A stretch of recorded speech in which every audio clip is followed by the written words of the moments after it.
So here to talk to you about the Matchmaker program at Awesome Pets Alive. And essentially what we try to do is bridge the gap between dogs that need a little bit of help getting adopted, dogs with some obstacles to getting adopted, and potential adopters. There's some dogs that we're doing all the customer service for the facility, so there's some dogs that just don't need that much help. Cute little puppies pretty much sell themselves. So we're mostly focused on those dogs that aren't getting picked to be adopted. And we're focusing really on three things to start with. We're focusing on being really proactive about client service. So talking to people right when they come in, talking to them about the kinds of things they're looking for in a dog, but also the setup that they have at home. Because we do have quite a few dogs that have pretty particular things that they need at home. And so what we find is, we'll talk more about all of these later, but we find is most successful there is just talking to people about the kinds of things they're looking to do with the dog, as opposed to, what breed the dog is, or really specific characteristics like it needs to be perfect at dog parks. Because I think for most of us, when we first head in the door, we're really looking for that perfect animal. And there just aren't that many animals in the world, us included, that are perfect in every category. We also try and track the things we know about the individual dogs really specifically, so that we have that information at the ready when we need to help someone with those dogs or when we need to recommend dogs to someone. And these two things really lead us to not just being able to take the dogs out in a yard for people, but also being able to have that be a really productive interaction. So being able to give them quite a bit of information about dogs that we do have that information about. And then also, this is kind of the job interview for the dog. So we really want to be able to present them in the best possible light. Some of the dogs, we're going to show them in a more quiet area away from the main part of the shelter. Some of the dogs, we're going to take them on a walk instead of letting them be a jumpy one-year-old dog and jump all over the client. So we really want to orient the way we're introducing a dog based on everything we know about that dog, everything we know about that client.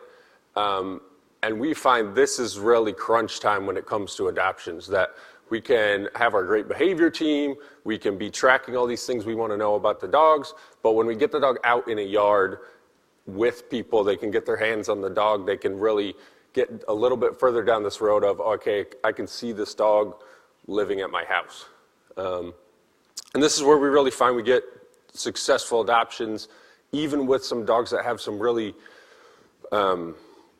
sometimes major challenges, sometimes just things that people aren't familiar with, things that they haven't been around in dogs before. So this is where we start. We have potential adopters coming in, and we try and remember that these people are people that are walking into an animal rescue and trying to rescue a pet. So they have a lot of other options when they're looking to bring a pet into their home. And so you do have frustrations with adopters sometimes, or you have people that really are looking at dogs that we don't think are a great fit for them. But we really want to treat every group of people that comes in, every person that comes in, as really an opportunity for these dogs. We've had people that, a couple months ago, I had a 21-year-old kid. He lived with his grandma. He ended up adopting one of our dogs that had been there for over a year, that did have some pretty special needs, but he was really committed to the management of this dog, and he had specifically come in to try and help out a dog that had been there for too long. And so if we mark people right at the door and we say, hey, you're 21, or you live in an apartment, or you don't look in some other way like the person I think I'm looking for, I think we can really disadvantage the dogs. We really want to, and this is where I think the human aspect of it starts to really come in, that we have these like matchmaking apps, we have these things where we can look on Pet Finder, or we can look on these things that are going to match us up with animals. And I think those things can be useful, but when we have humans at our rescue or in our organization that are really committed to looking at the nuances of these processes, that's where we can capture some of those people. that maybe aren't going to fit into those algorithms. That maybe is, hey, I'm 18 years old, I've never had a dog before, but as long as I can understand that this dog doesn't do great around other dogs, this home's going to be a lot better than sitting in a kennel for 6 more months. And so every day, every week since we've started, and we do this still every day, we're trying to look at what are the obstacles to dogs getting adopted. And this is going to be different at different shelters with different organizations, probably going to share some themes. But I think this is really the essential thing, is if dogs are sitting here for 15 days, 30 days, no matter what we're going to call a long stay dog at our shelter, I know that's different at our shelter than it is at some other ones. To me, if a dog's sitting there for 30 days in our shelter and there's a bunch of, or in our rescue, and there's hundreds, potentially thousands of people coming through to see this dog, that dog's getting passed over, and people aren't choosing to adopt that dog. So we want to look at the themes in general of what are the overall challenges at our shelter. It's a shelter that was built a long time ago, so the noise there is a challenge. The orientation of the kennels to each other is a challenge, and that might not be a challenge somewhere else. But I think we really need to identify these things at each place and take away the things as much as we can, mitigate against the things as much as we can that are preventing dogs from getting adopted. It's already a big deal to bring a large mammal into your house. So we want to take away the problems we're causing for these dogs based on the setup we have, the staff we have, the training we have, the information we're keeping track of about the dogs, so that we're not holding the dogs back from getting adopted. So these are some examples of what these kind of obstacles can be. So dogs that don't necessarily look super friendly, or like they're not going to rip the curtains down in your house when they're in their kennel. But often these dogs, we know a lot more about them than that. And we want to remember that they're in a really unnatural environment. I talk to people all the time about, hey, you probably don't have a 4x6 concrete box at your house, and you certainly probably don't have a whole bunch of them lined up. So let's talk about what we know about this dog, what we can reasonably expect from this dog at home based on what we know about it. Some of these dogs we're going to have extensive home notes. Other dogs we're going to have known for a couple days. But we have people that are really familiar with working with dogs' behaviors, with taking the dogs out for walks. This is volunteers. This is staff members that we have. And so we really want to capture that stuff, capture that data so that we can mitigate against some of these things. So we have clients with breed restrictions. We see this in a lot of different communities. We have clients that have unrealistic expectations. They think a dog is really pretty, and it doesn't matter what we know about that dog or what we think the challenges might be based on what we know about their home. They just want that dog. And then we have, dogs that don't do well around other dogs. Dogs that have issues with being around little kids or with new people. And so these are all examples of the kind of challenges we see at Austin Pets Alive. We're going to see, I'm sure, some of these at other shelters and other rescues. And then we're going to see a lot of other challenges as well. But we really want to have these things marked down. We want to have these things where we can look at these every day, every week, and say, are we advancing down the road on mitigating these challenges? Are we seeing that that's having an effect on how many dogs are getting adopted or how long dogs are staying here? And when we can get around some of these challenges, that can really give us confidence that there's a lot of different personalities in dogs, a lot of different needs in the dogs that we can bring into our program, and we can really still successfully get those dogs adopted out into homes and get them to stay in homes. So when we can get through some of these obstacles, that's when we really start making a difference from a customer service, a client service perspective, and what we call matchmaking, which is really just a cute name for working really closely with clients, paying attention to the needs of clients and the trends that you're seeing there, and then and then really paying attention to the dogs as individuals. And we're gonna get more into that in a second. But this is one of the things that I think is really powerful about the program is that, of course, looking at the behavior of these dogs is really important, and we have a great behavior team at Austin Pets Alive. Our adoption counselors are a really important part of the equation, our clinic staff, our volunteers, of course, essential. But when we have a program, when we have a facet of our organization that is really focused on bridging that gap between people who come in the door and are ready to leave with the animal that you have with your organization and dogs that may not be the first dog picked, that's where we can really see a difference in the amount of dogs we're getting adopted and how long dogs are staying. And it can take some of the frustration out of the process for our staff, our volunteers, just in that we really feel this sense of hope that any dog here is a dog that could leave today, when we walk in the door.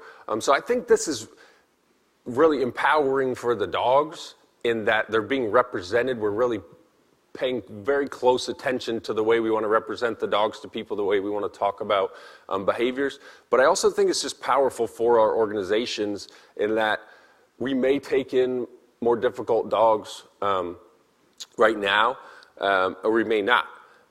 But I think regardless of whether we do today or tomorrow, this is going to give us confidence in the future that we can take in these dogs that may have some challenges to being adopted, and then we can get those dogs adopted out. And so if we have more and more organizations doing these kinds of programs, then we can have more and more organizations that are willing to take in dogs that have even minor challenges. We see some organizations that really don't feel like they're ready for that kind of challenge yet. And that's one of the reasons why I think is we just feel like this dog is going to sit here forever. So I think the more that all of our organizations can get on this page of really being proactive about matching people up with dogs that may not be the dog they saw on the website or the dog they got from our app, I think that this can really expedite the process of getting to know killing communities. I think this can expedite the process of getting past that, of getting past 90% to 95% to 98% where we are in Austin now. And so in Austin, if we look at it, we didn't have this program to get to 90%. And so we got there without it. But it's certainly helping us stay where we're at, which is getting 98% of dogs to be live outcome, saving 98% of dogs. That means that we're going to have more challenging dogs in the shelter. And so even if we get to 90%, we're going to have more challenging dogs in our shelters in that community. Just looking at the numbers there, we're going to see that even folks that come in that, let's say, don't have a dog, that doesn't mean that person's necessarily ready to leave with a dog that can't be around other dogs. So those are the dogs that are most in need of this. And I think that's really important. I think those, if we look at the dogs that, hey, who needs the most help here? We really want to be methodical about how we can help those dogs. So these are some of the things that we saw when we started the Matchmaker program. This, we had customer service and we had one matchmaker over on this side here. But that's a lot of work for one person. Often we'll have 100, 150, 200 groups of people come into our shelter on a given day, on a weekend, on a Saturday or a Sunday or a Friday sometimes. So when we started having multiple matchmakers and then we started reorienting our program a little bit is the line we see here. And we just saw a really drastic drop pretty much right from that moment in the average length of the stays of the dogs that were coming in. And so this number, I would like it to be 10 days. It's not, we do take some dogs in where we figure, hey, this dog's not going to get adopted tomorrow or the next day probably, but maybe they actually are doing some behavioral work there. Maybe we're learning how they do around other dogs, around new people. And so sometimes it's okay for the dog to take more than a day or two to get adopted.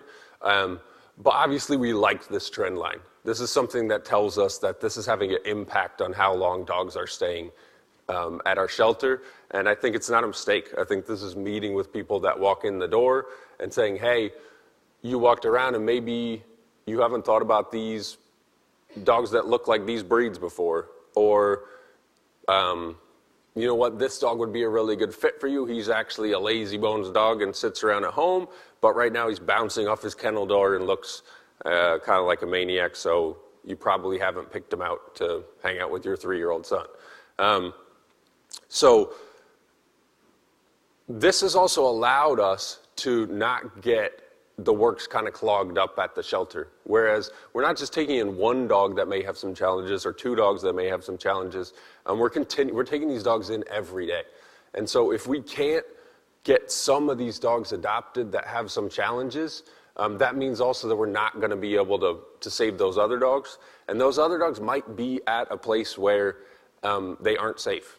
Those other dogs might be at a place that is going to put down dogs for space or is going to put down dogs because they don't understand the behavioral issues that are going on, or because they just don't have the capacity to look at those things, or the staffing or the volunteership to be able to meet with adopters when they come in and really discuss those dogs.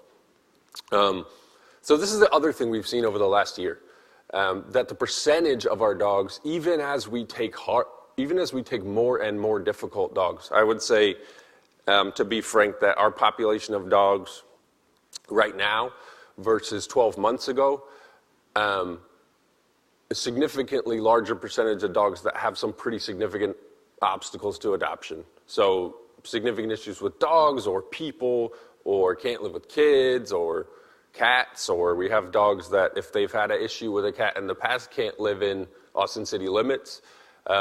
So being able to continue to see this line drop down with a couple little anomalies here is another thing that shows us that even in spite of these challenges of getting to 95%, 98%, and really having a larger percent of our population that has some challenges, we're getting those dogs adopted, and we're still being able to intake and help with those dogs. So the first, I want to talk about 2 things. I want to talk about how we approach the dogs and how we try and treat the dogs kind of philosophically that are in our care. And then I want to talk about a little bit about what we do when we meet with clients. So the first thing is just treating the dogs as individuals. So not relying on the things we're seeing visually, breed recognition-wise in dogs to really tell us anything about what home the dog should be in or what behaviors we can expect from the dog in the shelter or at home. I'm sure a lot of you guys are familiar with this. There's really a lot of science behind this idea that even all of us in this room who have really worked with dogs a lot, we can't guess the breeds of dogs that we're looking at. So we just want to look at individual dogs, and I talk to people about this every day. Tens and tens of people that come in, not in order to lecture them or to educate them, but just in order to be like, hey, let's look at this dog. Let's look at this individual dog, and let's see whether this is a fit for us. I compare this to like a job interview, where if someone recommended me for an interview at your organization, and they said, hey, his name's Ryan, he's from Texas. I know some really great people from Texas. Would you want to know more information than that? And that's about what I think we know when we say, hey, his name's Bob, he's a pit mix. I know for me, I would want to know a lot more than that. I would want to know, hey, I want to come and get an interview with him. I want to feel it out and see whether he seems like he's going to fit in here. I want to know what experiences he's had in the past and how he's handled those experiences. So we really try and shift people over to that train of thought of, let's talk about this individual dog or this set of 5 dogs that we've identified that you might want to look at, and let's see how they're going to fit into the circumstances of your life and your lifestyle. And so also tracking this information about dogs, one thing that's really powerful for organizations is tracking behavioral information about dogs. So if we have playgroup, or if we're planning on getting there sometime in the future, this is super powerful for the dogs in that even the dogs that come in without any notes, stray dogs that we take from other organizations, from the city shelter, we can get some information there. And then just other things. Our adopters are interacting with the dog. So this dog just learned shake. This dog really loves tennis balls. We usually have about 160 dogs at Awesome Pets Alive. Me and my staff, we try really hard to know those dogs well. We might miss some of those things if we're not tracking that information. And those little things can really be so vital for people. I'll sit there talking for 10 minutes about the behaviors that we've seen in a dog, and then I'll show them that the dog knows shake, and it's like, that's it. That dog's cute. That dog needs to come home with them. So we want to remember the really important, really nitty-gritty behavioral stuff when we're tracking these dogs, but we also want to remember what it feels like to be an adopter and what it feels like to just come in like, hey, I like dogs. I'm thinking about bringing a dog to my house, and the fact that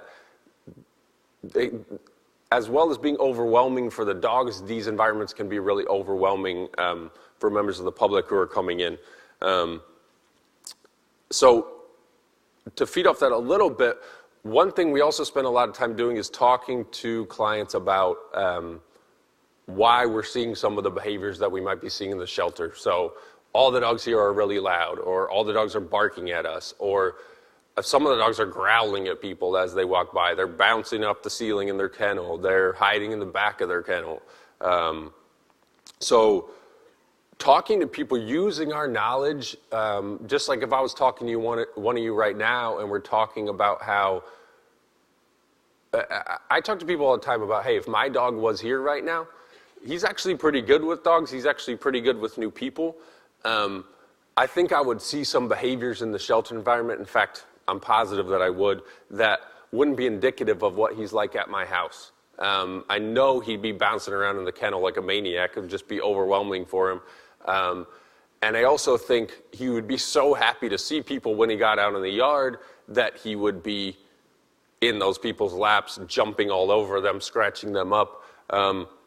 So we want to, as much as we can, get the dogs out of the kennel and into people's view so that they can really interact with the dogs. But we also want to not ignore these things. I think one thing we forget with adopters sometimes is we're all dog experts. We really know what's going on.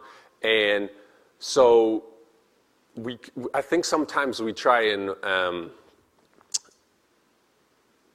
just pretend that people are a little bit naive about some of these things, or that they're not reading between the lines when we have a bio that says, hey, he's really got a lot of spunk.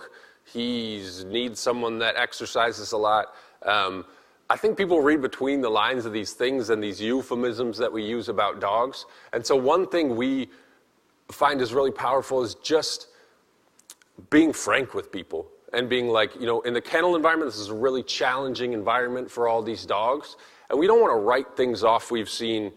Let's say if we see a dog have difficulty with being handled in the kennel by our staff or our volunteers, we don't want to write these things off. At the same time, we're the people that are going to be able to mitigate against this challenge. We're the people that are going to be like, hey, you know what? This actually isn't what this dog is like.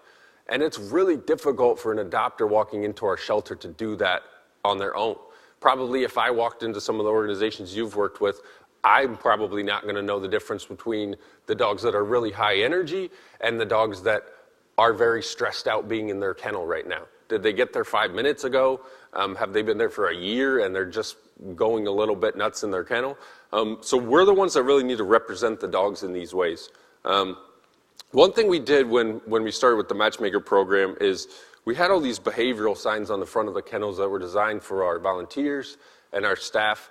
Little reminders about the preferences that dog had about being walked, or dogs that were sensitive about being handled, or dogs that didn't like fingers being put in their kennels, and all those kind of things. And from my perspective, we really want to keep this stuff off of the front of the kennels. This is stuff that's really valuable for our staff and our volunteers, but this is stuff that's a stop sign for adopters. We had dogs that had 4 or 5 of these signs. They're red. They have stop signs. Some of them literally had stop signs on them. But certainly all metaphorically are stop signs in that This dog doesn't have any of these things. This dog has 5 scary looking signs on the front of his kennel that have a bunch of technical dog training and dog behavior terms. I'm going to skip this dog. And often our dogs that have some challenges to being adopted are going to be the same dogs that are going to end up having these kind of scarlet letters on their kennels. So let's get away from this stuff. There's no reason that the front of the kennel shouldn't be the shop window for the dog, and it's not going to be an ideal. It's not going to be an ideal environment to present the dog. We'd like to present him at home or at a park or something like that, but let's get as far down that road as we can. And then the biggest thing is just getting the dogs out of their kennels so that people can see them.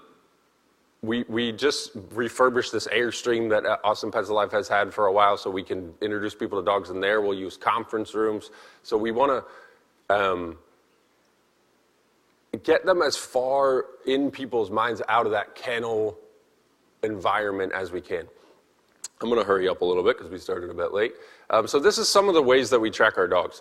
We have these compatibility scores for them from 1 to 5. So a dog that's 1, for instance, with other dogs is the dog that we really don't feel like can live with another dog. 5 means has lived with another dog for years, does great with dogs here, all those things. And we do this in several different categories. We do it with dogs, we do it with kids, we do it with cats, and then we do it with how they do being left home alone. So I can give you guys some more info about that if you want to email me or something, but I'm going to skip forward here. So Banjo, for instance, is a dog that he doesn't do well with other dogs, but he's great with new people. He's great with kids. He's great on leash. And so one concern I've always had here is we don't want to have this be one of these things that's a stop sign for dogs, so we certainly want to talk to people about these things. But this is just something that allows us, this is a shortcut for adopters that allows us to get in and talk to them about the dogs. And it also just increases our bandwidth a bit. If we spend all day talking to 10 different people about a really pretty German Shepherd looking dog that can't live with other dogs, we could have been talking to those people about some dogs that may be able to go home with them. And we also could have been talking to other adopters as well. This is an example of what our, it loaded up a bit weird here, but this is an example of what our tracking looks like. Where behavioral tracking, we have, they have their own sort of tracking system and the things they're looking for. We really want to know what are the things an adopter needs to know, what are the things we need to know to talk to an adopter about this dog. So we do a post-adoption survey, and we have people fill it on the shelter, which is a little bit of a hassle for them, but one nice thing about that is this is 100% of people that adopt. And one of the major things we've gathered from this is that every time we've run this data, we've seen these 2 same results be the top results.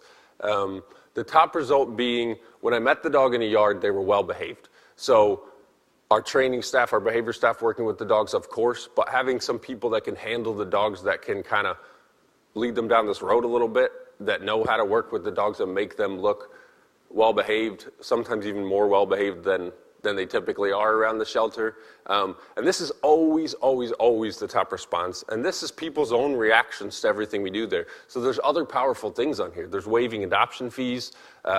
There's feeling bad for a dog because it stayed a long time. There's already having some training. There's our really incredible free behavior assistance adoption follow-up program. But this is something that people really pay attention to, and this is something that people are telling us over and over is really important to them. And then always the second biggest response is this, this one here that you see, that the staff or volunteers that I interacted with told me everything I needed to know to feel comfortable adopting the dog. And that's where we really come in, but also our adoption staff. But this has been over the course of the year, and every time I pick a segment of time to run this survey, we get the same results within a couple of percentage points. And both of these things happen for us when we have the dog out in a yard. So unless we really feel like that dog's not going to be safe interacting with this person, even if it's not the right dog, even if that adoption potentially would be declined, let's get the dog out of the kennel. Let's get them hanging out with a dog in a yard. We all know the kind of therapeutic aspect of that, so they're a little more comfortable around us. Everyone's let their guard down a little bit. And this is a really great opportunity to talk to people about what they're looking for, even if they're not going to find those things in the dog that you're out in the yard with. And I try to remind myself of this every day, that get the dogs out of the kennel, then we're getting them out of the shelter. So I've seen very few dogs where someone just comes in, they find it in the kennel, and they're really ready to leave with that dog, both from their perspective and from our puppies, sure. But oftentimes, even just the basic stuff, we can talk to them about just the basic dog stuff we know, where, hey, let's leave a drag leash on a shy dog at home. Let's use a crate when we work on, this dog was found as a stray. He may be potty trained, but this is some of the things I know about dogs. So it's not all nitty gritty behavioral stuff. So clients, some of the ways that we try to interact with clients is, one, just the basic thing of, these aren't customers. You know, this isn't Best Buy, this isn't selling cars. So treating these people as clients, whatever kind of metaphor you want to use for it, whether it's a high-end luxury place or whether it's being someone's lawyer, or these things where we really are valuing our clients and we're really being methodical about the way we're interacting with people, and understanding that even some people who maybe we don't get along with, or some people who are being rude to us, or some people who have different ideas about dogs than we do. I know a challenge for me starting was, okay, I'm ex-adopter, I'm coming in with a bunch of Cesar Millan theories about dogs that maybe aren't Ryan's perspective, but these are homeless dogs that we're working with every day. So a lot of these dogs are going to like a lot of people that I don't necessarily like. So our role is not to judge people as they come in the door. It's to look at these people as opportunities. And if we have significant concerns, real concerns about a client, those are things we can follow up with other members of our organization about. But most of the time we just find that, hey, maybe we don't click with that person, but it's our job to make sure that one of the dogs clicks with that person. We can leave the other stuff on the side. So we talked a little bit about this before, but really proactive client service. So meeting people, walking around the shelter with them, talking to them about dogs they have questions about, suggesting dogs for them, but not just relying on people to wander around and just somehow divine everything they're supposed to know about these dogs. Let's help them with that process. We know more about these dogs than they do. And then just having people in our organizations that are responsible for making sure people have a positive experience at our shelter. A lot of us, a lot of people I've talked to in dog sort of jobs, we got into dog jobs because I hear this all the time. We like dogs more than people. We don't want to talk to people. We just want to hang out with dogs. But this is a people problem. Having too many dogs, so many dogs that there are this many homeless dogs in our country, in our state, in our community, that's a people problem. Discriminating against dogs for breed, that's a people problem. So ensuring we have people who are really committed to interacting with the people that are going to come in, we need to, I think, really advance as an industry in that it's great working with the dogs. It really, really is. It's super important. It's vital. We couldn't do without it. Working with them in a behavioral aspect, having volunteers that are willing to come in and spend time with the dogs. But we got to break down this people problem. We got to talk to people about what we know about the dogs, all the things we've learned about dog behavior, all the things we've learned about dog training, and how this can help them help some of these dogs that we have. This one's a really important one for me. I think we get into our technical mode. I think we get into our talking about the behaviors mode, and we forget that just being polite with people, just being nice with people is something that can really get us down this road towards adoption. I went to this customer service seminar one time, and the guy was talking about there's not necessarily a correlation between doctors who are bad doctors, who make a lot of mistakes, and doctors who are sued for malpractice very frequently. But there is a pretty heavy correlation between doctors who are rude to people, who have poor bedside manner, and doctors who are sued frequently.